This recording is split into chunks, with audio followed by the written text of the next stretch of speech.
¿no? Hemos hablado un poco de epidemiología, en fin, algunas generalidades y les he puesto algunos ejemplos también, ¿no? Bueno, seguimos entonces, la etiología o la génesis de esa enfermedad. Como muchas enfermedades, entonces la etiología de la esquizofrenia se maneja el modelo de diátesis-estrés. No sé si ya en alguna otra materia han escuchado de este modelo o ese concepto modelo, digamos, que se utiliza en etiología de las enfermedades. ¿Qué quiere decir ese modelo de diátesis-estrés en etiología? Es decir, dice, ¿no? La persona con esquizofrenia tiene una vulnerabilidad biológica específica, ¿no? Es decir, como en la hipertensión, como en la diabetes, como en cualquier otra enfermedad, tiene un componente genético hereditario, ¿ya? La esquizofrenia es muy raro que alguien enferme de esquizofrenia sin haber habido un antecedente en la familia, ¿no? Generalmente en el árbol genealógico hay antecedentes, hay algún familiar que antes ha tenido esa enfermedad, o por lo menos alguna enfermedad mental, ¿no? Que se pueda relacionar. Entonces, las personas que tienen esquizofrenia ya nacen con el gen de la esquizofrenia, ¿ya? Eso pueden buscar en el librito, en el de Kaplan, ahí especifica bien el gen, el locus, toda esa cuestión, ¿no? Y ese gen se activa a través es decir, es un factor condicionante, ¿no es cierto?, el genético hereditario, y para que se active necesita un factor desencadenante, ¿no? Entonces, dentro de esos factores está el estrés, ¿no?, que puede ser generado por, bueno, el factor genético ya dijimos, ¿cierto?, que es más frecuente en familiares de pacientes que han tenido esquizofrenia, o cualquier otro trastorno psicótico, ¿no? Entonces hay los factores biológicos, toda la clínica y todas las manifestaciones de la esquizofrenia, ¿no? Maneja la hipótesis dopaminérgica, es decir, todas las alteraciones cognitivas y motoras de la esquizofrenia se da por una hiperactividad dopaminérgica, es decir, la actividad de la dopamina, que es el neurotransmisor, que cuando vimos psicofarmacología, hablamos un poco de cada neurotransmisor, ¿no? Yo les había dicho que la serotonina y la dopamina eran las más importantes, eran las que más se alteraban en los trastornos mentales, ¿no? Entonces, el factor biológico de la esquizofrenia es la hiperactividad dopaminérgica, ¿no? Factores ambientales, también habíamos hablado, ¿no? Anomalías en el embarazo o en el parto, ¿no? El estrés que puede generar un parto prolongado, ¿no?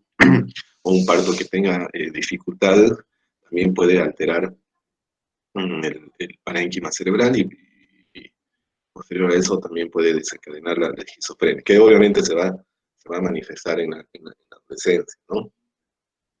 La gripe materna en el primer y en el segundo trimestre, ¿no? Se ha visto, se ha hecho un estudio hace muchos años, en los cuales las mujeres que estaban embarazadas durante el primer y segundo trimestre y que se vieron afectadas por un cuadro gripal, la mayoría de estos chicos que nacieron también tuvieron, es decir, desarrollaron esquizofrenia, ¿no?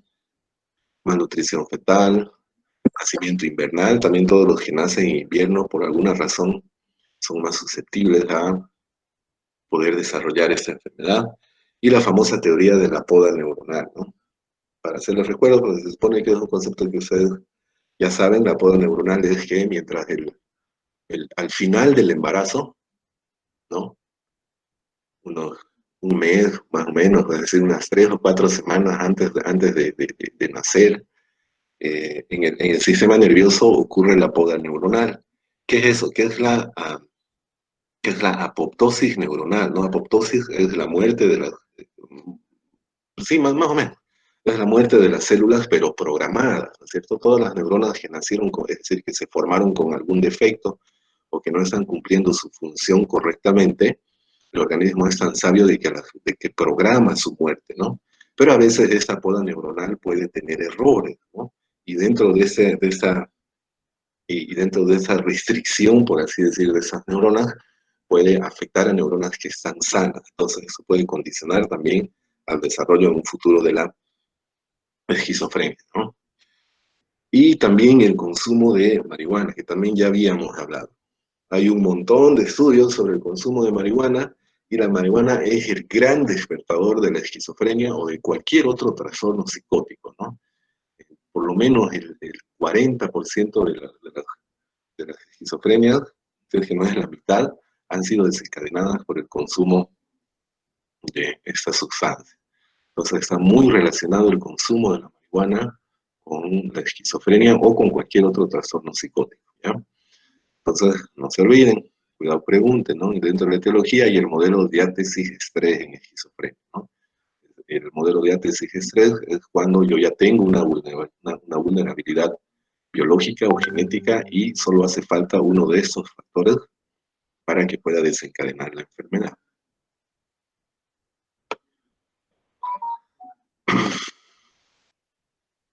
Factor biológico, ¿no? Hiperactividad.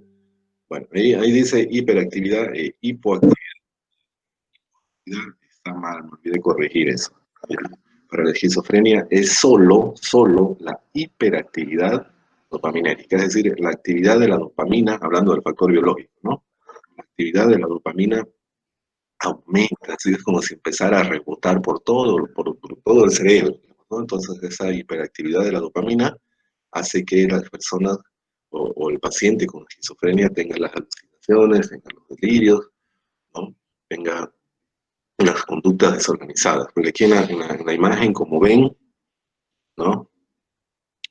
Todo lo que está, todas las flechitas azules, es las vías dopaminérgicas, ¿no? Que son tres. Entonces, como ven, aquí las flechas van al lóbulo frontal, donde se maneja todo lo que es la parte motriz, el pensamiento, de la voluntad, ¿no es cierto? Aquí arriba, que es donde el cuerpo estriado, el sistema límbico, las emociones, ¿no? Entonces, cuando hay una hiperactividad de eso, por eso es que se altera, ¿no? Hay alteraciones en el senso, percepción, en las emociones y también en la parte motriz, por eso hay las conductas desorganizadas, ¿no? Pero contar que ustedes sepan que es una hiperactividad de la dopamina, es decir, la función de la dopamina aumenta, es lo que produce, ¿no? Sobre todo los síntomas positivos de la esquizofrenia. Ahorita vamos a ver eso. Esta imagen, parecido a lo que hicimos en psicofarmacología, ¿no? Para explicar mejor la etiología o la causa de la esquizofrenia. Esto que está con verde es la neurona postsináptica y esta que está con azul es la presináptica, ¿no? Lo que está al medio es el espacio intersináptico. Entonces, como ven, la dopamina, que son esas bolitas rojas, ¿no? Se sintetiza en la neurona, entonces se almacena en las vesículas y posteriormente se liberan hacia la otra neurona, ¿no? Ante los estímulos para que vayan a sus receptores correspondientes, ¿no? En esquizofrenia lo que hay es una hiperactividad, es decir, constantemente está siendo liberada la dopamina y constantemente está estimulando los receptores de la otra neurona. Entonces, al estar estimulado constantemente es lo que se produce cuando se produce la alucinación, los delirios, las conductas raras, extrañas y todo el comportamiento anormal, toda la clínica que la esquizofrenia manifiesta, ¿ya? Entonces, el factor biológico de la esquizofrenia es una hiperactividad dopaminérgica. Yo en los exámenes suelo preguntar, ¿no? ¿Cuál es la etiología neurobiológica de la esquizofrenia? Entonces, ustedes tienen que poner, es una hiperactividad dopaminérgica, ¿ya? Por eso hemos visto con 2 diapositivas esa parte, porque es muy importante, ¿no? La esquizofrenia no es el diablo, no son las 7 fumadas poderosas, no es magia, no. Esta es la explicación científica del por qué las personas con esquizofrenia tienen una conducta tan errática, ¿no? Entonces esa es la explicación científica, digamos, química de la esquizofrenia. Eso es lo mismo. Bueno, clínica y el diagnóstico, ¿no? ¿Cómo llego yo a determinar que es una esquizofrenia? Entonces,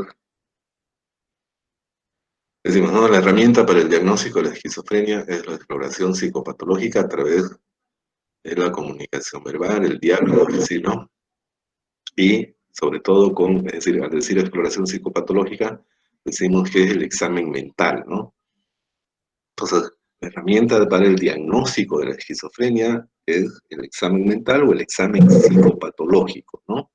Es decir, Hay que sentarse con el paciente, interrogar, no interrogarlo, pero conversar, digamos, y en base a los ítems que nosotros evaluamos a través del examen mental es que vamos a llegar a una hipótesis diagnóstica, ¿no?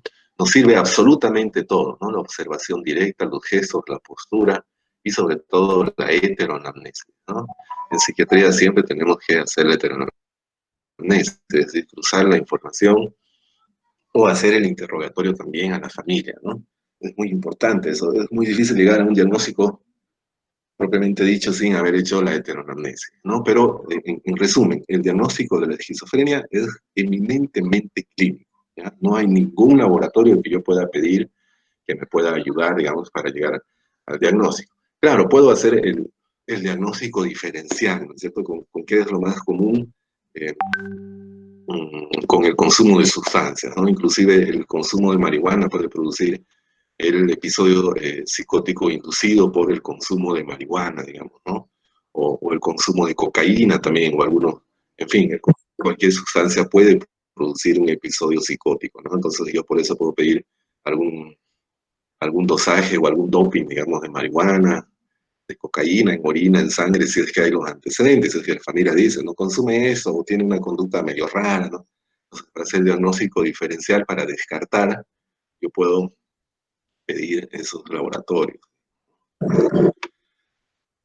Entonces, el diagnóstico, ya saben, es eminentemente clínico. Dentro de la clínica o las manifestaciones de la esquizofrenia. Entonces, tenemos síntomas positivos y tenemos síntomas negativos, ¿ya? Para llegar al diagnóstico tiene que haber algo. Ahorita vamos a ver eso, pero vamos con la clínica primero. Los síntomas positivos presentes en la esquizofrenia son las alucinaciones, ¿no? Que pueden ser en cualquiera de los sentidos, ¿no? Eh, eh, pueden ser alucinaciones visuales, auditivas, táctiles, gustativas e incluso olfatorias, ¿ya? Entonces, las alucinaciones pueden estar presentes en cualquiera de los sentidos, ¿ya? Los más comunes son las visuales y las auditivas, ¿no? Que ellos ven y escuchan cosas, ¿no? Algunos pueden sentir, puede haber táctiles también, sienten que les, adentro, por ejemplo, en el delirio de Cotard, que es el delirio nihilista, ellos sienten que tienen algún bicho adentro, una víbora o gusanos que les están comiendo sus órganos, y ellos sienten eso, ¿no? Sienten que les agarran, ¿no? O sienten insectos que les caminan por el cuerpo. Algunos, sobre todo los paranoides, pueden tener la alucinación olfativa de oler azufre o huelen la comida y piensan que está envenenada porque huele a algo que ellos identifican según ellos, ¿no? Entonces las alucinaciones pueden ser en cualquiera de los sentidos. Los delirios ya saben que es un trastorno del contenido del pensamiento. Más adelante vamos a ver los tipos de delirios que hay y las conductas bizarras, ¿no? Es decir, dentro de las conductas bizarras lo más común es que se desnuden, digamos, ¿no? O como esa señora que hay en Cobija, ¿no? Que va de un lado y a otro y camina y camina y camina y camina, también es una conducta bizarra porque no tiene un, un objetivo común. Algunos pueden comer insectos, ¿no? Comer carbón, pueden adoptar posiciones raras como el arrodillarse en una esquina durante todo el día, ¿no? Pueden rodar por el piso, en fin, hay un montón de conductas bizarras o desorganizadas. Entonces esos tres son los síntomas positivos. Los síntomas negativos más se asocia al estado del ánimo, ¿no? Hay abulia, apatía, ¿no? Hay anedonia, que es, que es la pérdida del placer a la vida. Hay la sociabilidad, ¿no? Es decir, las personas se aíslan, dejan de hablar con los demás. Pobreza del discurso, muchos se vuelven monosilábicos, llamamos nosotros, ¿no? Cuando solo responden con sí o con no, ¿no? No manejan un discurso largo, digamos, como cualquier otra conversación, con cualquier otra persona. Eso es muy importante, el embotamiento afectivo que ellos tienen, ¿no? Es decir, las personas con esquizofrenia nunca las van a ver o tristes o alegres. La expresión de su cara es inexpresiva como tal, por eso se llama embotamiento afectivo. A un esquizofrénico ustedes le pueden decir, oye, te acabas de ganar $1.000.000, y él ni se va a inmutar, ni va a sonreír, ¿no? o que le digan, se acaba de morir tu madre, digamos, ¿no? O acaba de pasar una tragedia, ellos igual, son inmutables, ¿no? Entonces, eso es a lo que llamamos nosotros el embotamiento afectivo. Y también hay una falta de atención, ¿no? Falta de atención. Generalmente miran a un objeto, ¿no? O están como perdidos en el espacio, digamos, ¿no? Ellos viven, por eso a los esquizofrénicos nosotros les llamamos alienados, digamos, ¿no? Porque todo lo que hacen durante el día, todo lo que hacen está alrededor de su delirio y de sus alucinaciones. Por eso decíamos que la esquizofrenia es una desconexión completa de la realidad, ¿no? Entonces ya saben, síntomas positivos y síntomas negativos. La esquizofrenia dentro de la clínica o de las manifestaciones clínicas tiene los síntomas positivos y síntomas negativos, ¿no? Estos síntomas nosotros los, eh, los identificamos a través del examen mental, ¿no? O el examen psicológico, ¿no? Y corroboramos todo eso o enriquecemos todo eso a través de la heteroanamnesis, que es la entrevista o el interrogatorio que hacemos a la familia, ¿no?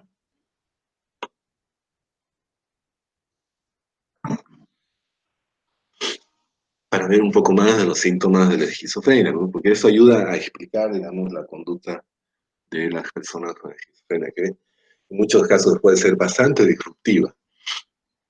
Bueno, síntomas positivos ya saben, las ideas delirantes, ¿no? Que son los delirios, las alucinaciones, síntomas catatónicos, la agitación, que son las conductas desorganizadas, ¿no? Síntomas catatónicos son cuando los pacientes pueden adoptar una posición y quedarse en esa posición todo el día, incluso por días y semanas, ¿no?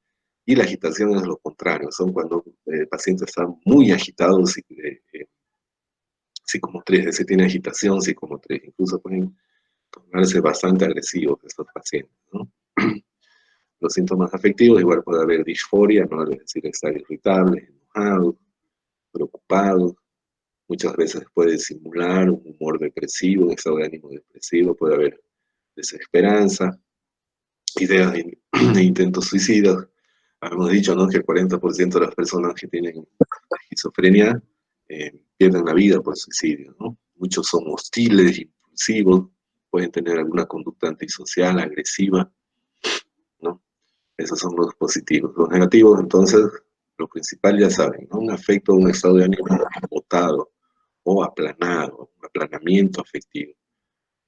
Cuando hablan tienen un discurso bastante desorganizado, es decir, no, la conversación que ellos tienen no tienen un hilo conductor.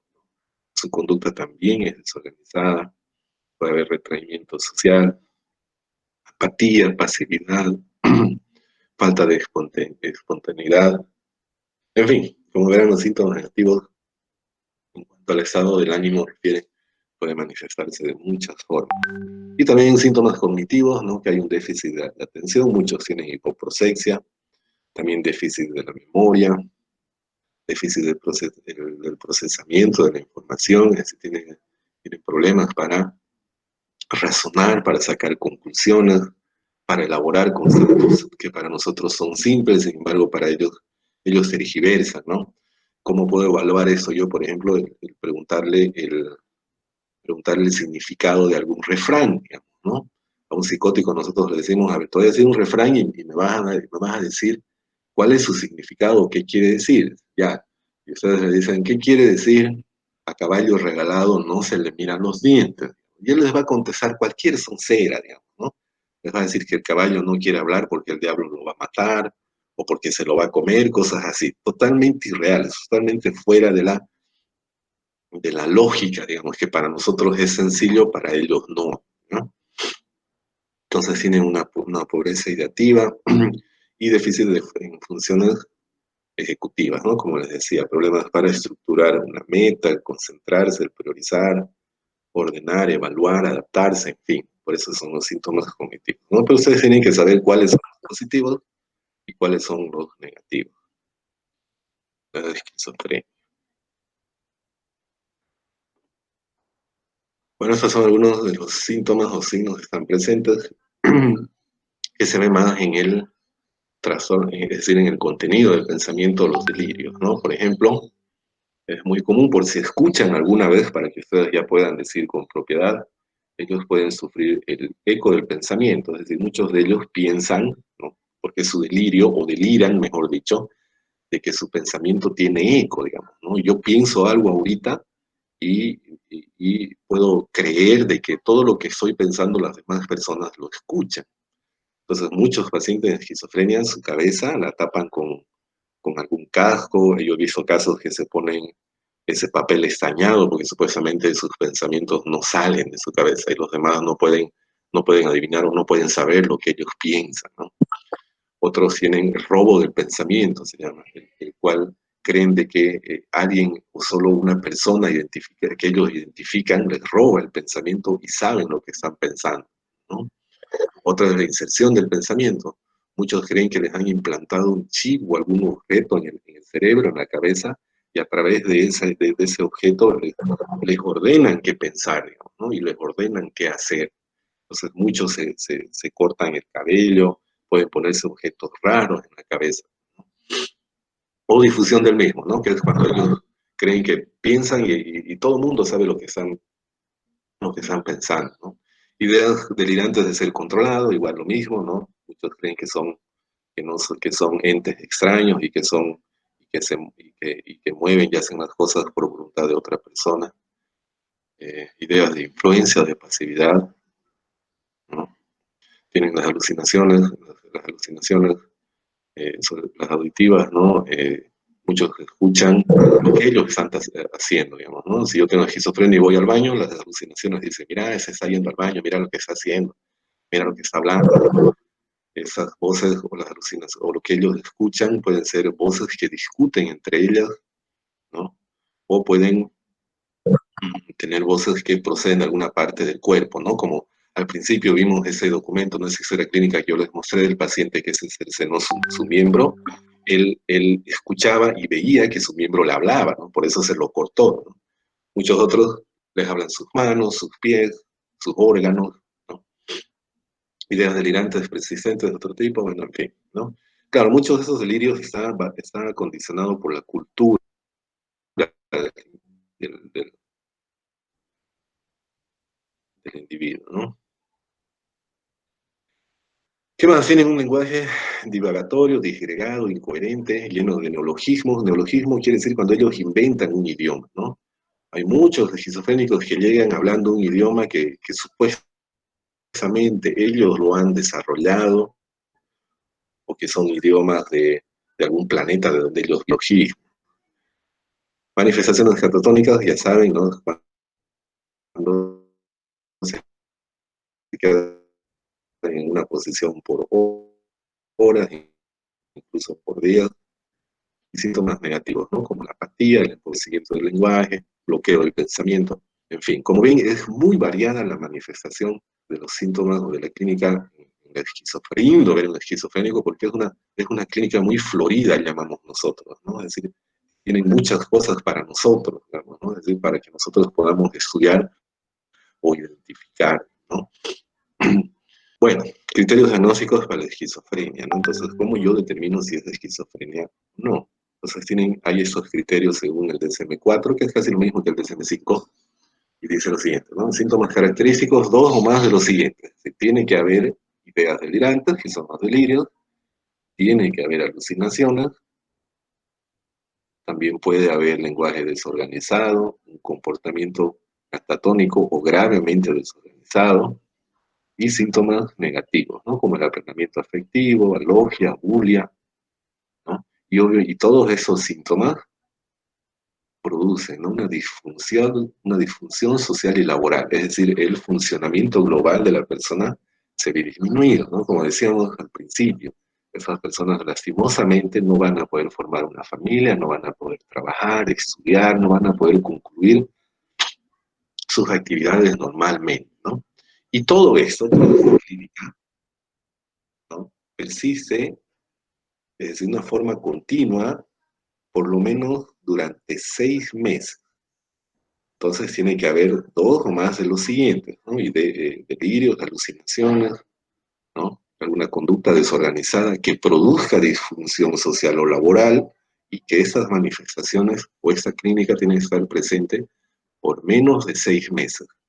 nosotros en la práctica, esto, yo por lo menos personalmente, y a mí me enseñaron así durante el estudio de la especialidad, que por lo menos espere un año, no solo 6 meses, porque como vamos a ver ahorita, hay otros trastornos psicóticos que duran alrededor de 6 meses, ¿no? Y como no está muy claro, y como el inicio de la esquizofrenia es insidioso, es decir, de a poquito, pues es muy difícil establecer exactamente cuándo comenzó. Y desde que comenzó hasta el momento en que yo lo veo, de repente pasó menos tiempo. Por ahí la familia te dice, hace 3 meses que está así, pero por ahí era un chico que tenía un rasgos de esquizoides también, entonces puedo estar quemando, digamos, el diagnóstico. Entonces es preferible esperar al menos un año de esta manifestación clínica para yo poder ya decir que es una esquizofrenia. 6 meses me parece un poco muy temprano, pero al menos, pero eso es lo que dice la literatura, ¿ya? De todas formas, ustedes no van a determinar el diagnóstico, ¿no? Eso les digo, nomás que es mejor a veces esperar. Es como si alguien venga con fiebre y ustedes le digan, ah, la fiebre es por un cáncer, ¿no? Es muy temprano para arriesgarse y dar ese diagnóstico. Acuérdense, la esquizofrenia es uno de los peores diagnósticos que nosotros podemos dar en psiquiatría. Entonces, ya saben, ¿no? Esos criterios tienen que haber 2 o más de estos criterios que produzcan esa disfunción social y laboral y que tienen que estar por lo menos mínimo 6 meses, ¿no? Bueno, ese cuadro ponía en clase para hacer un tipo de debate, pero como no es presencial, no podemos pasar. Bueno, la esquizofrenia también tiene tipos, es decir, hay una clasificación, ¿cierto?, de la esquizofrenia. Tenemos la esquizofrenia paranoide, eso es pregunta de examen, por si acaso, los tipos de esquizofrenia. La esquizofrenia paranoide, que es una de las más frecuentes, ¿no? En la paranoide predominan las ideas delirantes de persecución, ¿no? Creen que los persiguen, ideas, delirios también de perjuicio, ¿no? Creen que alguien lo está persiguiendo, que le quiere su mal. El clásico ejemplo es cuando tienen problemas con los vecinos, ¿no? Y ellos creen que los vecinos les han puesto micrófonos, o los persiguen, o los quieren matar, los quieren asesinar. Entonces ellos tapan las ventanas, cubren sus ventanas, cierran las puertas, no salen, ¿no? Entonces una de las más frecuentes es la esquizofrenia paranoide, que con la medicación no es que tenga un pronóstico favorable, sino que se puede controlar al principio, después ya se desorganiza. La esquizofrenia befrénica, que es una de las más complicaditas, ¿no? Predominan las alteraciones en las emociones, emocionales, ¿no? Es decir, esos pacientes de la nada, como dice ahí, ríen sin motivo, pueden gritar, son muy disfóricos, eso quiere decir que el rato menos pensado se tornan agresivos, ¿no?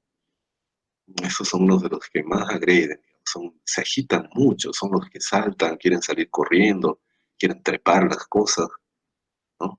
Es un poco más, es más grave ese tipo de esquizofrenia, y claro, y lo malo es que es de comienzo precoz, ¿no? 14, 15 años ya están debutando con su primer episodio psicótico, ¿no? Entonces ese tipo de esquizofrenia era la clásica de las camisas de fuerza que se usaba antes, ¿no? Porque no había manera de contener a esas personas, era nomás a través de los medios físicos, ¿no? De contención física. La catatónica, ¿no? Que es en la que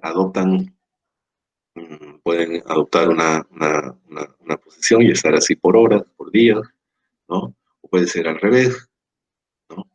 Como dice aquí, inmovilidad persistente, pero esta inmovilidad puede alternar con crisis de agitación o presentar movimientos repetitivos, ¿no? Que es la ecopraxia que llamamos nosotros. También con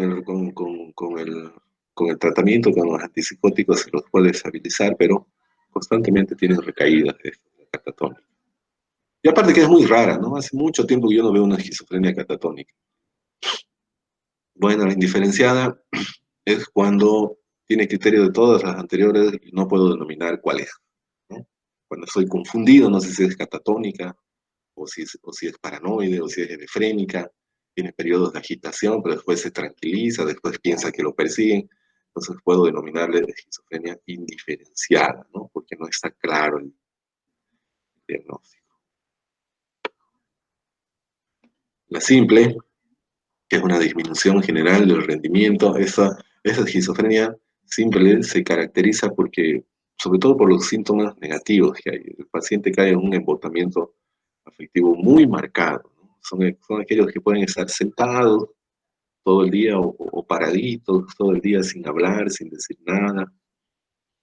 Pueden alternar con conductas extrañas, comer cosas raras, ¿no? Estos son los que toman su orina, los que comen sus heces, ¿no? Tienen un pronóstico malo. Esos no son es decir, no se agitan así tanto, es decir, no son tan agresivos, pero sí se aíslan, ¿no? Es decir, son bien alienados en la esquizofrenia, sí.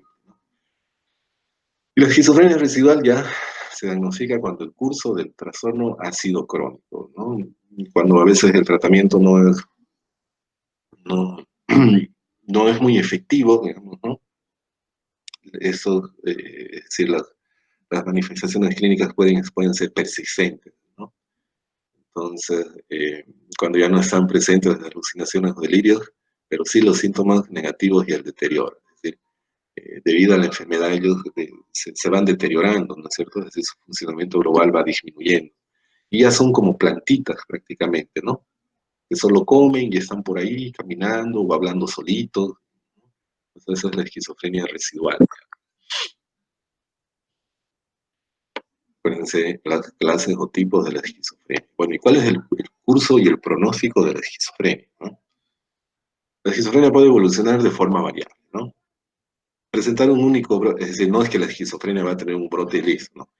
La esquizofrenia puede presentar un único brote agudo, es decir, tener su primer episodio psicótico con recuperación completa, pero puede quedar con embotamiento afectivo o una especie de eh, esquizofrenia residual, ¿no? Se ha visto que hay pacientes, es decir, que psicosis, es decir, los síntomas positivos solo hicieron una vez y de ahí se quedaron solo con síntomas negativos, ¿no? A eso se refiere.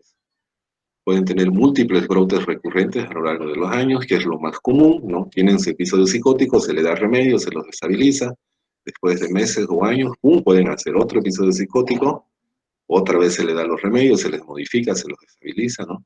Pero siempre, es decir, una vez bajan o controlamos los síntomas positivos, están los síntomas negativos, ¿no? O pueden alternar entre ellos, ¿no? Otra probabilidad es el que tras un brote agudo o tener un episodio psicótico, ¿no? Permanecer crónicamente. Eso es lo peor que puede pasar, ¿no? Hacen su episodio psicótico y nunca salieron de su psicosis, nunca salieron de, esa, de ese episodio psicótico, ¿no? La otra posibilidad es que tras un inicio insidioso, permanecer crónicamente, ¿no? Empezar de a poquito y quedarse en ese estado. Y lamentablemente algunos el suicidio, ¿no? Porque, claro, se cansan, pues, ¿no? De escuchar alucinaciones, de tener los delirios. Muchas veces las alucinaciones les ordenan, esas son las alucinaciones auditivas imperativas, cuando les ordenan que se maten o les ordenan que maten a otras personas por cualquier motivo, digamos. Y muy importante eso, ¿no? El ambiente familiar puede influir mucho, ya que si hay un ambiente hostil hacia el paciente, lo puede llevar a un mayor número de recaídas, ¿no? Y en algún momento, no me acuerdo cuándo, hablamos, ¿no? De las familias esquizofrenizantes, llamábamos, que por alguna razón la familia no le entiende, es decir, no hay una negación de la enfermedad hacia su familiar, ¿no? Creen que es cualquier otro motivo, digamos, ¿no? Entonces, la familia muchas veces no ayuda, ¿no? Se le dice que el paciente, a la persona hay que tenerle paciencia, es decir, se les da una serie de tips, digamos, o se le orienta bastante a la familia, pero no sigue, no todas, obviamente, algunas sí, ¿no? Entonces, esa es una gran dificultad, de que la familia muchas veces no ayuda, el ambiente que le proporciona la familia al enfermo no es el adecuado. Y eso ayuda, evidentemente, a que ellos tengan recaídas, ¿no? Y cada recaída es más difícil volverlo a la estabilidad, ¿no? Cada vez que recae es más complicado que ellos eh, salgan de sus síntomas, o positivos o negativos, ¿no? En ese cuadrito vemos la evolución natural de la enfermedad, ¿no? La evidencia de tratamiento en la historia natural de la esquizofrenia, ¿no? Ese que está con rojo y con púrpura, creo que es ese, entonces es el premórbido, ¿no? O el prodromo, ¿no? Hacia arriba, esa flechita, eso de aquí quiere decir saludable, ¿no? Y hacia abajo, es decir, mientras más baja la curva, quiere decir que los síntomas están empeorando, ¿no? Entonces, como ustedes ven, a los 10, 15 años de edad, ya tienen ese prodromo, ¿no? Son chicos sobre todo, ¿no? Que son un poco extraños, que son aislados, que les gusta cosas raras como la fantasía, incluso la ciencia, como vimos al principio, soy gente que es muy, muy inteligente, ¿no? Y entre los 15 y 20 años, entre los 25 años, como pueden ver, ¡pum!, tienen su primer episodio psicótico, ¿no? Debutan con su delirio, con sus alucinaciones, y aquí hacemos la intervención con el remedio, ¿no? Entonces el remedio, después del primer episodio psicótico, puede provocar, digamos, que el chico más o menos se normalice, ¿no? Vuelva a sus actividades de a poco, pero con o sin medicación va a tener otra recaída. Nuevamente hay que intervenir, y así, durante unos 10 años va a ser una evolución torpe, la llamamos, ¿no? En periodos en que va a estar relativamente bien y mal, mal y bien, mal y bien. Con o sin remedios va a llegar a una fase residual, como decíamos, esa ya es la esquizofrenia residual, ¿no? En la cual va a haber periodos en que no es que va a estar normal, pero por lo menos no va a estar agresivo, agitado, pero de vez en cuando va a ser, digamos, ¿no?, sus periodos o crisis, digamos, psicóticas. Y al final van a quedar así, en un estado residual, digamos, ¿no? Van a ser como una plantita que van a estar por allí, en el mejor de los casos. Entonces esa es la evolución natural de la esquizofrenia, lastimosamente. Como ven, el pronóstico no es bueno, por eso yo siempre, por eso les decía, ¿no? No es muy grato dar ese tipo de diagnóstico, porque esa es la evolución, con o sin remedio de la enfermedad, lastimosamente, ¿no? Ya cuando llegan a los 40, 40 y tantos años, ya caen prácticamente en la esquizofrenia residual, ¿no? Y el problema no es tanto para ellos, sino para la familia, ¿no? Porque tienen que quedar a cargo del cuidado de alguien. Y cada vez que tienen ese episodio psicótico, tienen que llevarlo a una institución especializada, a veces internarlo. Y los remedios no son baratos, ¿no? Cada antipsicótico cuesta entre 15 a 20 bolivianos. Muchos de ellos tienen que tomar 3 veces al día ese remedio, sin contar el estabilizador del ánimo, sin contar una benzodiazepina. Así que saquen su cuenta por día. ¿Cuánto gasta un familiar de una persona con esquizofrenia? Bueno, diagnóstico diferencial, ¿no? Hacemos de trastornos médicos y o neurológicos, ¿no? Cualquier enfermedad que pueda producir o que alteran la memoria, la orientación, cognición, ¿no? Por ejemplo, unas demencias. Claro que la demencia ya es en personas de tercera edad, ¿no? Pero hay algunas enfermedades, sobre todo neurológicas, que pueden producir esa sintomatología, ¿no? Las psicosis orgánicas, ¿no? Los post-TEC, ya saben, ¿no?, que han tenido accidentes con traumatismo encefalocraniano, pueden hacer, es común que hagan la psicosis orgánica, ¿no? O cualquier lesión que hay en el sistema nervioso central puede debutar, digamos, puede manifestarse con psicosis, ¿ya? Con síntomas positivos sobre todo. Intoxicación por sustancias, ¿no? Cocaína, marihuana, pueden producir episodios psicóticos inducidos por esas sustancias, ¿no? Por ejemplo, los fumadores de marihuana, ellos hablan, ¿no?, de su mal viaje, dicen, ¿no? Claro, es mal viaje cuando se pasaron y les produce la marihuana, pues las alucinaciones y los delirios, sobre todo de persecución, ¿no? Ellos creen que la policía los está persiguiendo porque saben que están fumando, digamos, ¿no? Les pasa el efecto y ellos dicen, tuve un mal viaje, dicen, ¿no? Pero es producto de actividad dopaminérgica, como ya saben. Infecciones del sistema nervioso central también. Eh, por ejemplo, ahora yo estoy viendo en pacientes con coronavirus, claro que eso no es por una infección, ¿no? Pero como ustedes saben que hay hipoxia, es decir, el oxígeno, la demanda de oxígeno en el cerebro no es suficiente ya, y tienen alteración de la memoria, de la orientación. Yo estaba viendo un paciente ahí en Yamesuti que tenía delirios cenotípicos. Estaba seguro y completamente seguro de que su mujer le estaba haciendo infiel mientras él estaba en el hospital. Sin embargo, la mujer estaba allá abajo todo el día. Entonces, como ven, eso era un diagnóstico diferencial. Yo no iba a decir que era evidentemente esquizofrenia.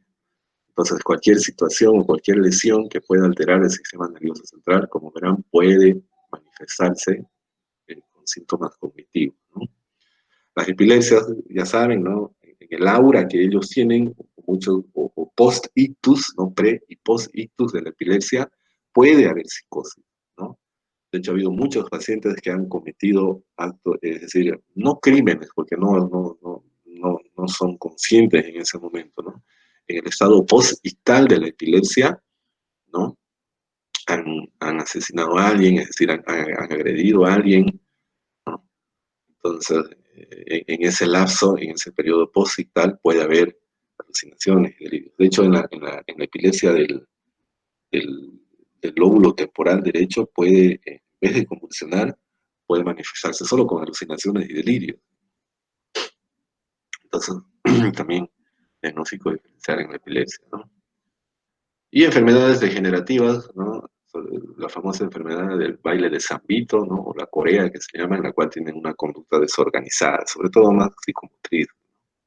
Entonces, esos son los trastornos médicos o neurológicos, los cuales yo tengo que tener en mente, digamos, ¿no? Para hacer diagnóstico diferencial. Y obviamente diagnóstico diferencial de otras psicosis, de otros trastornos psicóticos, ¿no? Como trastornos del estado del ánimo, sobre todo en el trastorno bipolar, cuando están en fase maníaca, ¿no? Los maníacos también tienen alucinaciones, también tienen delirios, también tienen una conducta desorganizada, corren, saltan, se desnudan, ¿no? O mientras, o en vez de estar en una fase maníaca, están en una fase depresiva, puede ser una depresión psicótica, ¿no? Con alucinaciones, delirios, que igual se aíslan, no quieren hablar, entonces simula muy bien, sobre todo los síntomas negativos en la esquizofrenia, ¿no? Trastornos de personalidad, ya saben, ¿no? Sobre todo los trastornos de personalidad esquizoide, el paranoide, los límites también, ¿no? Acuérdense que hay una línea muy delgada entre la psicosis, entonces algunos trastornos de personalidad también, trastornos del neurodesarrollo, sobre todo el Asperger, el autismo, por la conducta desorganizada, no por la apatía que hay, por la asociabilidad que tienen estos chicos, ¿no? De hecho, hay el trastorno del espectro autista, ¿no? Así se llama el diagnóstico. Y dentro de ese diagnóstico, solo el tiempo nos va a decir si es Asperger, si es autismo o si es algún tipo de psicosis, ¿no? Que dentro de esa psicosis puede ser una esquizofrenia. Entonces, generalmente hay que esperar hasta los 8 o 10 años para determinar el diagnóstico, ¿no? Retraso mental también, sobre todo por la conducta, ¿no? Y esto es muy interesante, las creencias, culturas compartidas, ¿no? Las famosas psicosis colectivas, ¿no? O cuando aparece la Virgen María, ¿no es cierto? Y hubo 100 o 200 personas ven esa aparición. Estaba viendo justo ayer en la tele, creo que en Colombia, si no me equivoco, en Ecuador o en el Perú, en un hospital que es COVID, donde los pacientes están internados por COVID, apareció la imagen de una virgen, ¿no? Y muchos pacientes y familiares de pacientes, incluso personal del hospital, vio la virgen, ¿no? Y están fascinados, ¿no? Creen que es un buen augurio, que ya se va a acabar el virus y todo eso. Y que había sido que había habido una virgen, si no me equivoco, así de yeso, ¿no? Una estatua, no me acuerdo si a la entrada o por ahí, pero en la noche con la luz, es decir, parece que la Virgen está atrás de un vidrio y cuando encienden la luz para que se vea la Virgen, refleja en otro vidrio al fondo del pasillo. Entonces, claro, se ve como una aparición y solo dos personas vieron, pero la psicosis colectiva, es decir, como muchas personas ya creen que es una aparición de la Virgen y todas esas cuestiones, ¿no? Lo mismo pasó hace muchos años en Italia o en España, no me acuerdo, donde unos pastorcitos, ¿no? Tres niños vieron a la Virgen María igual que bajó del cielo y les habló y que les dijo que reúnan a todo el pueblo, a todo su pueblo, que a las 5 de la tarde, no sé, un horario específico, iba a aparecerse nuevamente y les iba a dar un mandato a todo el pueblo. Entonces los niños fueron, avisaron, fue todo el pueblo y algunos dicen que vieron, otros dicen que no vieron. Esa es la famosa psicosis colectiva. Entonces las creencias culturales también es muy, muy, muy arraigado, sobre todo en nuestra cultura, en nuestra sociedad. Entonces también hay que hacer el diagnóstico diferencial, ¿no? Querían ustedes, si viene todo el personal de un hospital y les dice, hemos visto a la Virgen María, no es que estén psicóticos, sino es la creencia cultural, es decir, es la famosa psicosis colectiva, que todas, absolutamente todas, algunas no, evidentemente, pero tienen una explicación lógica, ¿no? Es como el ruido que escuchan en la noche en su cuarto, ¿no? Inmediata a las 3 de la mañana creen que es el demonio, pero si buscan bien, es el viento, es algo que se movió, en fin. Todas esas apariciones así, o situaciones paranormales, en la mayoría de los casos, tienen una explicación lógica. Entonces siempre tener en cuenta también eso. Bueno, el tratamiento, entonces, pilares fundamentales, ¿no? El psicofarmacológico, el dar los remedios, la psicoeducación, es muy importante eso, hablar a la familia, explicarles qué es la esquizofrenia, cuáles son los síntomas, por qué hay los síntomas, todo lo que estamos haciendo ahorita, hay que explicarles a la familia, por más que no sean médicos, ¿no? Y la psicoterapia cognitivo-conductual específica, obviamente, cuando el paciente está estable, ¿no? Si está psicótico, pues nada sirve, ¿no?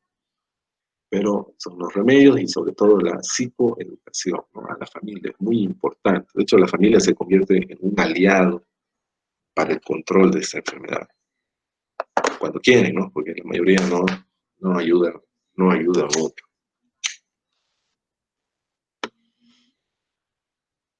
Bueno, el tratamiento, entonces, ¿qué es lo que utilizamos? Como la esquizofrenia es una psicosis, por lógica, ¿no? Damos un antipsicótico, ¿no? Entonces tenemos de primera y de segunda generación. Las de primera generación son los clásicos, ¿no? Los antiguos.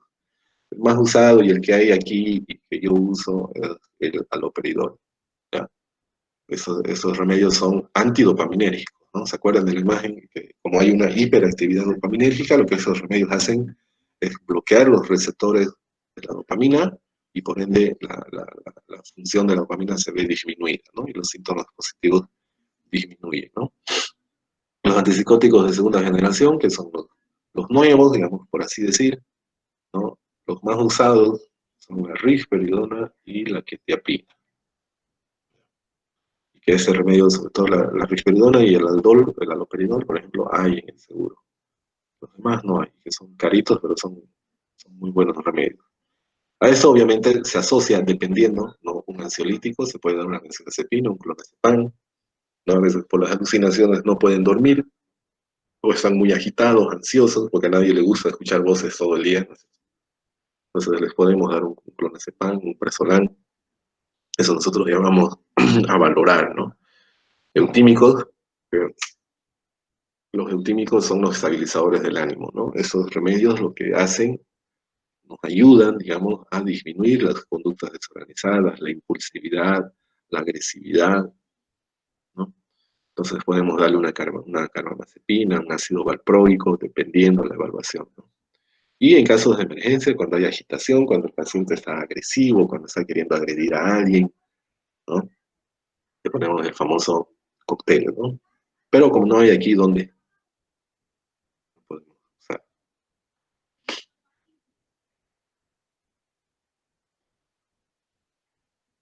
La terapia electroconvulsiva. Si yo, después de haber identificado una esquizofrenia, un episodio psicótico, y no responde al tratamiento farmacológico, ¿no? Se indica la terapia electroconvulsiva, ¿no? O la plexia que llamamos nosotros, ¿no? Entonces, cuando, ahí dice, ¿no? Cuando el episodio agudo es muy agitado, es decir, con mucha agitación, cuando la agresividad es muy alta, cuando hay mucha impulsividad, cuando hay conductas autolíticas, porque ellos rompen vidrios, intentan cortarse, ¿no? He tenido pacientes que se han querido ahorcarse con el suero, digamos, y esos pacientes representan un riesgo para los demás o para ellos mismos, y el tratamiento médico farmacológico es refractario, es decir, no está funcionando, o no hay adherencia al tratamiento, es decir, pacientes que no toman el remedio o los familiares no les hacen tomar o no les ayudan a tomar, ¿no? Entonces se indica la terapia electroconvulsiva, que ya habíamos hablado, ¿no? Sobre la técnica, las primeras clases, ¿no? Está indicada la terapia electroconvulsiva, es segura, se usa, por ejemplo, en Santa Cruz hacíamos, ¿no? En Santa Cruz hay 2 centros donde se hace esa terapia electroconvulsiva. Generalmente se hace una por semana. A la segunda, tercera ya los pacientes están relativamente estables, ¿no? Entonces ya reciben vía oral, ya se les puede dar el remedio, porque cuando están agresivos e impulsivos no quieren recibir nada. Entonces, cuando mucha la agitación se puede nomás dar, es decir, se puede usar la terapia electroconvulsiva. Consideraciones especiales, ya saben, 40% de los pacientes con esquizofrenia tienen un riesgo de suicidio. Y la conducta agresiva, ¿no? Oh, mucho cuidado. cuando se entrevista a alguien con esquizofrenia, nunca de frente y no mirarle a los ojos, ¿no? Siempre de un ladito, ¿no? Sí con autoridad, pero tampoco, es decir, ordenándoles, ¿no? Siempre tratar de entrevistarlos en un lugar espacioso, mejor si hay alguien con ustedes que les ayude, digamos, ¿no? Incluso en el libro de psiquiatría, no sé si han leído con la parte de entrevista, la entrevista psiquiátrica, supuestamente, ¿no? Supuestamente el escritorio del psiquiatra tiene que estar al lado de la puerta, digamos, ¿no? Por si cualquier cosa salir corriendo, ¿no? Porque el paciente psiquiátrico es impredecible, ¿no? Puede estar hablando normalmente, ¿no? De una manera muy jovial y tranquila, y de la nada, es decir, pueden tornarse agresivos, ¿no? Ha pasado, a mí me ha pasado, a todos los psiquiatras alguna vez nos ha pasado, entonces mucho cuidado siempre con los pacientes que tienen esquizofrenia, ¿no? Y por más calmaditos que sean, de un rato para otro pueden cambiar de una forma muy abrupta. Muy bien, eso de lo que acabamos de ver de esquizofrenia. Ahora vamos a entrar a otros trastornos psicóticos, ¿no? Tenemos todavía algo de 10 minutos. ¿Tienen alguna pregunta de esquizofrenia hasta aquí?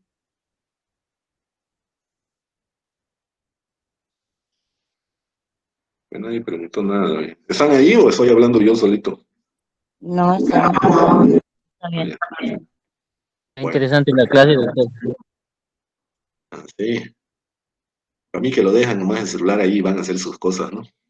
Yo Es que hablando, No, usted lo doctor. explica hablando todo, doctor. solito, Nadie yo le con pregunta. soliloquio. Bueno, al final vamos a hacer las preguntas, ya.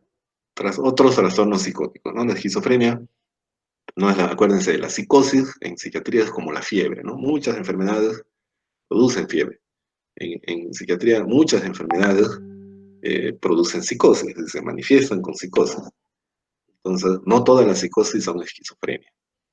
Mucho hablaba yo del trastorno psicótico breve o el famoso episodio psicótico, ¿no? Que es un trastorno, no es infrecuente, eso está mal, es frecuente, es muy frecuente, ¿no? Pero, ¿cuál es la particularidad? De que los síntomas psicóticos duran de por lo menos un día, pero menos de un mes. Es decir, el episodio psicótico es una psicosis que dura entre un día y un mes. Entonces, a eso no se le puede llamar esquizofrenia porque no cumple los criterios. Acuérdense que la esquizofrenia es mínimo 6 meses. Entonces, por eso es trastorno psicótico breve o episodio psicótico, ¿no? Yo veo mucho aquí episodio psicótico, o si quieren, trastorno psicótico breve inducido por consumo de cannabis, digamos, de marihuana. Hay muchos chicos que fuman marihuana y llegan como conejos después de ir al hospital, ¿no? Pero después de darle los remedios, a las 2 o 3 semanas mejoran. Y de ahí se les hace un control por unos 6 meses, y si no tuvieron un brote, no es esquizofrenia, simplemente fue un episodio psicótico, ¿no? Entonces el episodio psicótico es la psicosis, ¿no? Síntomas positivos, o pueden ser negativos también, pero que no duran más de un mes. Por eso es episodio, corto, para no llamarle esquizofrenia a cualquier psicosis. También hay el trastorno de esquizofreniforme, que es lo mismo, ¿no? Son los síntomas de la, de la, de la esquizofrenia, ¿no? Pero esta tiene la particularidad de que dura de entre un mes como mínimo, ¿no? A 6 meses. Por eso es esquizofreniforme, porque parece o tiene la forma de esquizofrenia, pero no cumple el criterio del tiempo. No dura más de 6 meses, ¿no? Y tampoco dura menos de un mes. Por eso se le llama trastorno esquizofreniforme. Trastorno esquizofreniforme está entre el episodio psicótico y la esquizofrenia. Entonces el tiempo nos ayuda, es decir, el tiempo de la clínica nos ayuda a determinar o a llegar al diagnóstico de esos trastornos psicóticos. Claro, ustedes no van a hacer ese diagnóstico, ¿no? Pero igual tienen que escucharlo, ¿no?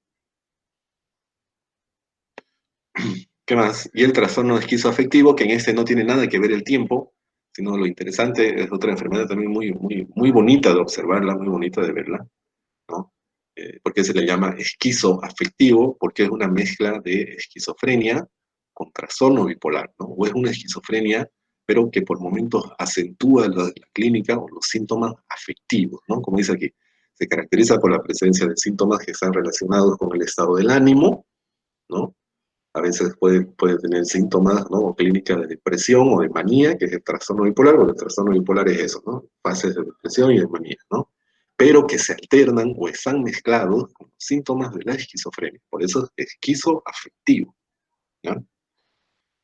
¿Su pronóstico es mejor que la esquizofrenia? Sí, porque con un estabilizador del ánimo esas personas suelen estar relativamente normal. Como no es esquizofrenia, el pronóstico no es tan malo, ¿no? Pero también es peor que los trastornos del estado del ánimo. Cuando veamos trastornos del estado del ánimo, ahí van a entender mejor esa situación. Entonces, por ello, en el examen pregunto, ¿no? ¿Qué otras psicosis conocen aparte de la esquizofrenia? Entonces pueden decir, ¿no? Episodio psicótico, trastorno esquizofreniforme y el trastorno esquizoafectivo, ¿no? Con eso prácticamente abarcamos casi toda la psicosis, ¿no? También hay ese otro trastorno, el trastorno delirante, que también es muy interesante, en el cual ellos llevan una vida relativamente normal, hasta que uno toca el tema de sus delirios. Es decir, la persona puede trabajar, puede tener familia, pero cuando tienen una recaída es exclusivamente su delirio. Entonces, la característica central de ese trastorno es la presencia de uno o de más ideas delirantes que persisten al menos durante un mes. Es decir, solo es el delirio. Es muy raro que estos tengan alucinaciones, ¿no? Y las ideas, es decir, los delirios como tal, no son tan raros, ¿no? A ratos hasta parece que tuvieran razón, oye, ¿no? No sé si, es decir, uno se envuelve tanto en el delirio de esas personas que a ratos hasta tienen cierta lógica, ¿no? Entonces es muy difícil a veces delimitar bien ese trastorno delirante, ¿no? Y ese trastorno delirante, más allá de los esquizofrénicos, se caracteriza por estar presente en personas muy suspicaces, muy inteligentes, que de hecho muchas veces hasta ocultan su delirio, ¿no? Entonces, es un trastorno muy bonito porque y es difícil llegar a ese diagnóstico porque uno tiene que hablar mucho con el paciente, tiene que conocerle mucho, a no ser que nos lo presenten en una agitación, ¿no? Ahí sí. Se trata de situaciones que podrían pasar realmente, como decía, ¿no? Pero que el paciente las exagera. Entonces, es muy la línea entre lo normal y lo irracional para ellos es muy delgada. Y claro, ese trastorno puede clasificarse según el tema delirante que destaque, ¿no? Según el tema del delirio. Y eso, con eso vamos a terminar. Y estos son los delirios más comunes, ¿no? O los tipos de trastorno delirante del que yo les hablaba, el místico religioso, ¿no? Acuérdense, el delirio es un trastorno del contenido del pensamiento, ¿no? Las ideas que ellos tienen, que para nosotros es raro, pero que para ellos es real. Y el más común, o la mayoría de los delirios que vemos, tienen un tema místico o religioso, ¿no? Que Jesús les ha dado poderes, o que cierta divinidad los ayuda, les habla, ¿no es cierto? O que alguien le ha hecho, o no sé, o que el diablo lo persigue por alguna razón, cuestiones de brujería, es decir, todo lo que tiene, por eso es místico religioso. Cuando los delirios están relacionados a ese tema, entonces ya tienen un nombre, ¿no? Es un delirio tipo místico religioso, y que es el más común, es de lo que más delira a la gente. Y qué interesante, ¿no? Porque de la mayoría de los delirios todos tienen que estar relacionados con Dios, ¿no? El trastorno o el delirio erotomaníaco, en cual la persona cree que otra persona está enamorada. Digamos, es así, digamos, ¿no? El erotomaníaco es cuando yo creo que alguien está enamorado de mí, pero no lo sabe, ¿no? Es como, por ejemplo, que yo diga, Dilma Rousseff está enamorada de mí, solo que no lo sabe, pero se va a enterar cuando me vea. Entonces yo abandono absolutamente todo y me voy al Brasil a buscarla a Dilma Rousseff, ¿no? Entonces, claro, mi familia va a ver eso y va a decir, ese tipo está loco, ¿no? Entonces, ese es el delirio erotomaníaco. Cuando yo creo que alguien está enamorado de mí, pero no lo sabe, entonces yo tengo que buscar a esa persona para que me vea y se dé cuenta que me ama, ¿no? El delirio erotomaníaco. Pueden haber también ideas erotomaníacas, ¿no? Es decir, muchas personas creen que alguien está enamorado de él y lo siguen buscando, ¿no es cierto? O buscan persistentemente, ya saben, cuidado. Ese también es común, el delirio de grandiosidad o megalomaníaco que llaman algunos, en el cual las personas creen que tienen un gran talento o que han hecho algún descubrimiento importante, digamos, ¿no? O que son alguien importante. Por eso cuando en la tele, antes, ¿no? Cuando mostraban a los locos, siempre los representaban siendo Napoleón, ¿no? Napoleón casi conquistó el mundo, en fin, todos los locos se creen, no todos, ¿no? Pero se creía que todos los locos se creen Napoleón, digamos, por ser un tipo importante, en fin, creerse superhéroe, ser millonario, digamos, ¿no? Tener poderes especiales, ese es el delirio de grandiosidad o megalomaníaco, o megalómano, que llaman. Ese, que es muy común, que es el delirio celotípico o la celotipia como tal, ¿no? En el cual las personas creen fervientemente y están seguras de que su pareja le es infiel, aunque no crean, es un delirio, ¿no? Entonces esas personas buscan constantemente pequeñas pruebas, ¿no? Son los que te persiguen, los que clonan tu celular, los que se hacen cuentas de Facebook alternas, ¿no? Y te escriben a ver si caes o no caes. Esa es la celotipia, ¿no? ¿Cómo diferencio yo una celotipia de los celos normales? Que eso alterna con la psicosis o con conductas desorganizadas, ¿no? Esas personas, aunque no creen, cuando llega su pareja, huelen la ropa interior de su pareja, a ver si huele a otra persona, digamos. Entonces, ese tipo de cositas, ¿no? Es lo que ayuda a diferenciar el trastorno celotípico de la celotipia, o es decir, de los celos normales. El somático, en el cual este delirio, ¿no? En esta persona se basa en el funcionamiento de su organismo, ¿no? Estos creen que huele mal, o que tiene alguna deformidad, o que están infestados de parásitos, o creen que tienen una enfermedad que los médicos todavía no la han descubierto, digamos, ¿no? Entonces constantemente van al hospital, se hacen revisar con todo el mundo, ¿no? El persecutorio o el paranoide, que ya lo conocen, ¿no? Que es cuando una persona piensa o cree que está siendo parte de una, que es decir, que alguien está conspirando contra él, que es engañado, que es perseguido, que es espiado. No se cree que hay micrófonos, micrófonos en su cuarto, que hay cámaras ocultas, ¿no? Muchos se creen perseguidos políticos también. Ese era el que les comentaba, el delirio de Cotard o el nihilista, es muy, muy, muy interesante. Yo he visto solo una vez eso y quedé fascinado, en cual la persona cree que está muerta, ¿no? Incluso ellos dicen, ¿no? Se huelen y dicen, doctor, me estoy pudriendo, soy un cadáver viviendo, ¿no? No siento las palpitaciones de mi corazón, mi cuerpo está vacío, mis intestinos, mis tripas se están pudriendo, dicen, no, no huele lo podrido. Increíble cómo es esa enfermedad es decir, cómo el paciente se aliena tanto en el delirio de Cotard o el nihilista.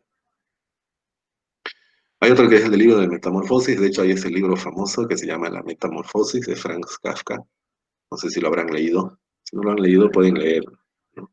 Este libro comienza así, ¿qué ha sucedido? Se preguntó Gregorio, Gregorio es el personaje, ¿no? El protagonista de este libro, entonces él dice, ¿no? ¿Qué ha sucedido? Se preguntó Gregorio, ¿no? Se encontró en su cama convertido en un insecto monstruoso. El libro trata de que un día Gregorio se despierta y cuando se ve es como si se hubiera convertido en un chulupi o una barata, como llaman los brasileños, ¿no? Entonces, un delirio de metamorfosis. Y el libro trata de todo eso. Es muy interesante si pueden leer. No es leer medicina, ¿no? Bueno, eso es todo lo que concierne a esquizofrenia y trastornos psicóticos. Claro, no hemos profundizado mucho, evidentemente, pueden complementar en libro, pero eso es lo que considero más importante y lo que ustedes tienen que saber. Ahora sí, ¿tienen alguna duda, alguna pregunta sobre lo que hemos visto, sobre lo que hemos hablado? Doctor, una pregunta. ¿Sí? Una persona que pasa por episodios psicóticos, que hace tratamiento, una persona que ya es psicótica, ella tiene como, después del tratamiento, volver a su forma normal antes del episodio, o siempre va a tener episodios esporádicos. Depende del diagnóstico, pues, ¿no? Ahorita vimos la psicosis, ¿no? Mucho va a depender. Si la psicosis ha estado por más de 6 meses, yo diría por más de un año, lo más probable es que sea una esquizofrenia como ya sabes, el pronóstico no es bueno. Si ha sido menos de un año, entre 6 meses, entonces puede ser que haya sido solo un episodio psicótico, ¿no? O un trastorno esquizofreniforme, no sé, mucho dependerá del diagnóstico como tal que tenga. Acordate cuál es el pronóstico, ¿no? Hay personas, sí, que han tenido un episodio psicótico, salieron de eso y listo, y nunca más tuvieron una recaída, y llevaron una vida relativamente normal. Pero a la hora de la hora, solo el tiempo en realidad nos va a decir qué es lo que tiene, digamos, ¿no? Puede ser esquizofrenia, puede ser que haya sido otra enfermedad psicótica como las que hemos visto ahorita. Entonces, mucho va a depender. Pero en resumen, el tiempo te va a decir, si después de 2 o 3 años vuelve a tener una recaída y se mantiene en la clínica, es nomás una esquizofrenia. Porque las recaídas en el episodio psicótico como tal son raros, digamos, ¿no? Es nomás ya la manifestación de un trastorno psicótico. Pero habría que ver, como te digo, el tiempo en realidad nos va a decir. Claro, hay personas que, por ejemplo, de un estrés agudo, pueden tener despersonalización, pueden tener alucinaciones, pero para eso hay que hacer un estudio, es decir, hay que conocerlo al paciente, los antecedentes también juegan un papel importante, la heteronemnesis, entonces son varias cosas, ¿no? La esquizofrenia, digo, en psiquiatría no es nomás la clínica, el laboratorio y listo, ya se termina, ¿no? Hay que conocer, hay que armar el rompecabezas para llegar a una conclusión, porque si yo me adelanto y digo que es una esquizofrenia, ya lo fundo pues al paciente, ¿no? Entonces hay que analizar bien cuál es la situación de la persona. ¿Qué más?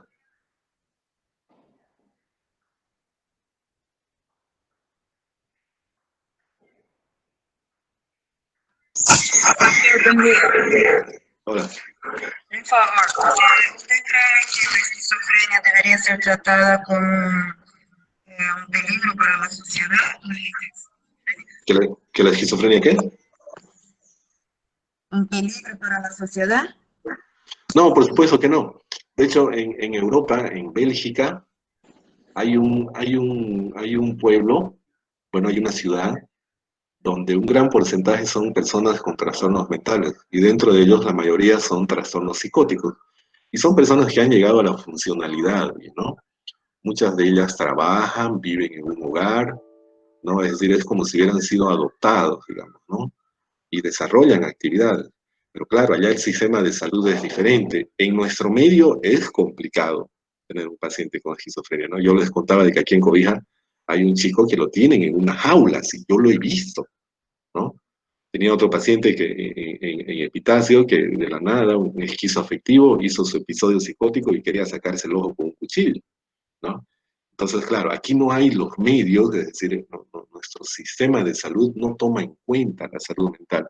Las primeras clases, cuando todavía estaba en la universidad, hablamos de eso, ¿no? El estigma que tiene, es decir, la despreocupación que hay, no solo de los gobiernos, sino de la sociedad en sí, de un trastorno, del trastornado mental, pues tiene pues sus consecuencias, ¿no? Entonces, un paciente psicótico aquí representa un peligro, pero por supuesto, número uno, porque no hay profesionales para tratarlos, no hay profesionales para orientar. Imagínense, yo soy el único psiquiatra en Cobija. Al Galindo llegan periódicamente los ASOS, ¿no es cierto? Pero después se van, ¿no? Los pocos psicólogos que tenemos aquí eh, no manejan muy bien la psicoeducación en cuanto a la psicosis respecta. Entonces, por supuesto, pues que algunos pueden representar un riesgo, pero por la desinformación y por lo que no se hace nada, digamos, ¿no? Pero si se tomara un poco más de atención, si hubiera un poco más de educación, si se socializara, es decir, y se hicieran las gestiones correspondientes, por supuesto que son personas que no representan un peligro.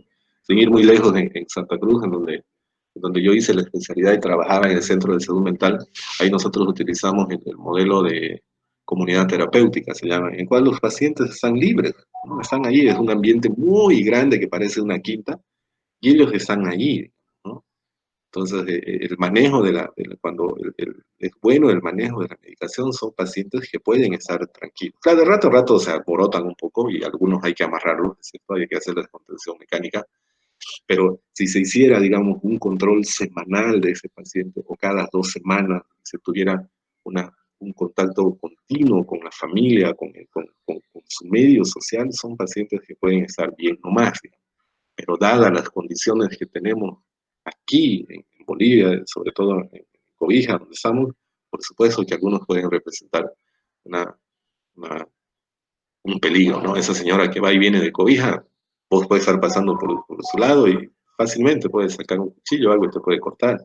Lo mismo la brasilerita esa, ¿no? Pero si, es decir, si alguien se preocupara por ella, se hiciera un ambiente donde pueda internársele, se le pueda dar remedios, ¿no es cierto? Se pudiera informar sobre lo que ellas tienen, en fin, la situación sería diferente. Entonces, mucho va a depender, no es que sean peligrosos, ¿no? Sino de que no tienen, es decir, no hay la contención necesaria para que esos pacientes puedan, es decir, de alguna manera reinsertarse a la sociedad como tal. ¿Qué más? Doctor, Sí. una pregunta. Entonces, como médico generalista en hospital, este llega un paciente con una crisis, nosotros damos el cóctel, ¿no ve? E encaminhamos ao psiquiatra. ¿Es esto? Sí. Ojo, ¿no? La administración del cóctel, es decir, se les pone, ¿no? Es decir, se les administra y tienen que estar monitorizados, ¿no? Porque el antipsicótico y las benzodiazepinas, ya sea endovenosos o intramusculares, pueden producir hipotensión. Ojo, ¿no? Entonces, por ejemplo, a mí me ha pasado que muchas veces llegan a emergencia y quieren llevarlos a algún lado y quieren, aquí me ha pasado, ¿no? Y quieren que yo les ponga el cóctel y después despacharlos. Yo les digo, no, si le pongo el cóctel tiene que estar monitorizado, tiene que estar en observación porque puede haber una hipotensión, es decir, puede pasar algo, ¿no? Y después la culpa la voy a tener yo. Entonces, cuando se administra el cóctel, tiene que estar en un ambiente hospitalario, ¿no? Si al paciente se lo puede agarrar, en fin, lo que aquí hacen en emergencia y lo que hemos hablado con los médicos de emergencia es ponerle su diazepam endovenoso, digamos, ¿no? Entonces, o por suero, obviamente, ¿no? Se coloca en suero, a goteo, y así se puede manejar mejor, digamos, ¿no? Pero ustedes como médicos generales, lo que pueden hacer es eso, manejar una agitación, ¿no? Hay una clase exclusiva de emergencias psiquiátricas donde nosotros, es decir, yo les voy a decir qué es lo que se puede dar en un paciente que está con agitación, digamos, ¿no? Cuando está agresivo. Pero se le puede poner un diazepam. Si van a estar en un hospital de segundo nivel, sin pena nomás le ponen, pues, ¿no? El cóctel, ¿no? Que haya por lo menos terapia intermedia, se le pone nomás el cóctel, ahí se hacen ayudar con dos enfermeros varones que lo agarren al paciente, lo sedan y listo, ¿no? Y lo tienen en la cama y después de 1 hora o 2 horas de pasado el efecto ya lo pueden mandar en ambulancia a un hospital psiquiátrico. Si acepta vía oral, le pueden dar 2 miligramos de clonazepam, se les puede dar Aldol, inclusive, ketiapina. En fin, eso cuando veamos emergencias psiquiátricas, ahí ya les voy a decir cuál es la conducta que se toma en un paciente con agitación psicomotriz, tanto en atención primaria como en un instituto psiquiátrico, digamos. ¿Qué más? Ya, muchas gracias.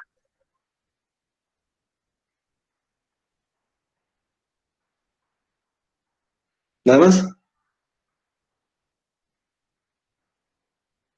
Bueno, si no hay más preguntas, entonces terminamos el tema de esquizofrenia y otra psicosis. La próxima clase ya nos toca ansiedad, eso ya sería el martes, que no es todavía el examen, ¿no? El examen es este martes que viene al próximo, ¿no?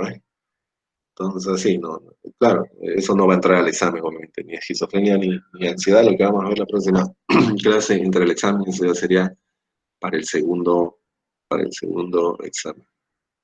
Entonces, ya saben, complementen todo lo que hemos avanzado, den una leidita al libro de esquizofrenia o de cualquier otro lugar que puedan, ¿ya? Entonces, si no hay más preguntas, eso sería todo, jóvenes. Doctor, gracias, doctor. Sí, señor. Doctor, una pregunta. ¿Cuáles serían los temas del primer parcial, por favor, doctor? Del primero era generalidades, ¿no? Que es el primer tema, que lo vimos en clase en la universidad y lo vimos por acá también, ¿no? Hicimos un recordatorio, ¿no? Y creo Sí. que están los temas, ¿no? Ahí en el Classroom están, ¿no? ¿O no están? Está en el grupo, doctor. Es así, es. Entonces, es generalidades, que están todas las diapositivas. El segundo tema es examen mental o psicopatológico, que de ese no hay diapositivas porque lo hicimos en pizarra, pero de todas formas dejé un documento ahí, unos documentos donde pueden ustedes leer más o menos, ¿no? Pero es lo mismo del libro, no me invento nada, ¿no? Entonces, esas generalidades, es examen mental. ¿Qué más era? Trastornos de personalidad. Sí, psicofarmacología, psicofármacos, ¿no? Que vimos. Hicimos introducción, ¿no? De psicofármacos y fuimos desarrollando, ¿no? Benzodiazepinas, ansiolíticos, antidepresivos, eso. Y trastornos de personalidad, que ya lo vieron bien, ¿no? Los 3 grupos de personalidades, sus características. Entonces, esos cuatro son, ¿no? Esos 4 temas son los que van a entrar al primer examen y que tienen todos los documentos ahí prácticamente en el Classroom. He subido todita las clases, todo lo que les doy. Para el segundo igual, todo eso que estamos viendo de esquizofrenia, ansiedad, todo lo que vamos a ver, igual lo voy a ir subiendo, ¿no? Claro, ustedes tienen que complementar después con lo del libro, ¿no? No es solo las diapositivas. Entonces, esos son los temas. ¿Qué más? Muchas gracias, buen día. Nada más. Bueno, cualquier novedad que tengan entonces de la universidad, por favor me hacen conocer, ¿ya? Cualquier cosa por el grupo de